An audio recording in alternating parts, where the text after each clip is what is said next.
ranking every single Linkin Park studio album from the groundbreaking debut Hybrid Theory in 2000 to their most recent release with From Zero in 2024 Part 2. Coming in at number 4 is 2003's Meteor, and from here on out, every single album is all GOAT status for me. They can do no wrong. They contain my favorite Linkin Park songs of all time. I listen to these albums every single day. It just happens to be that Meteor is the one I least revisit the most out of the remainders, and something had to be number 4. Meteor took the Hybrid Theory formula, but this time made everything bigger, tighter, and more emotionally resonant, selling a staggering 27 million copies worldwide. Not too bad for a sophomore album. Every track flows perfectly into the next one, setting the tone early on from that visceral glass shatter in forward, which perfectly prepares you for the emotional, raw, and intense journey that defines the whole album. Before we get into the bigger name songs of this album, you have deeper cuts like Hit the Floor,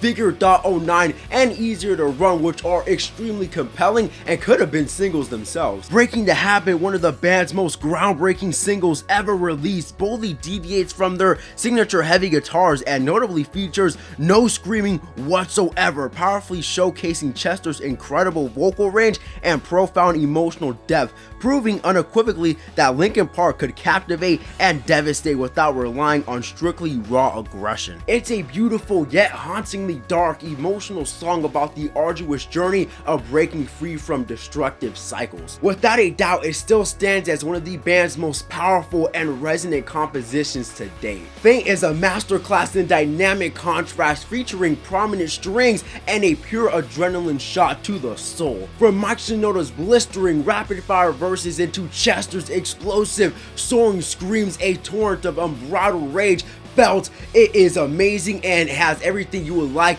in a great Linkin Park song, and it's one of the reasons why I'm pretty sure it's top 10 in the most streamed ever. Japanese flute, yes, a Japanese flute drove the entire track of Nobody's Listening, perfectly exemplifying Mike Shinoda's quote about expanding the palette to a T. Then you have the generational anthem Numb, that perfectly articulates that suffocating feeling of being overwhelmed. Chester's vocals, particularly in that explosive chorus, are vulnerable and profoundly relatable, culminating in an emotional, cathartic release that solidifies its place as one of the band's most beloved and enduring tracks ever. Somewhere I Belong is also an all-time classic as well, and I forgot to mention that all 5 singles on this album went number 1 at some point. That's insane. It's timeless. It's a 10 out of 10 album that perfectly slots in at number 4. And now let's move on to number 3.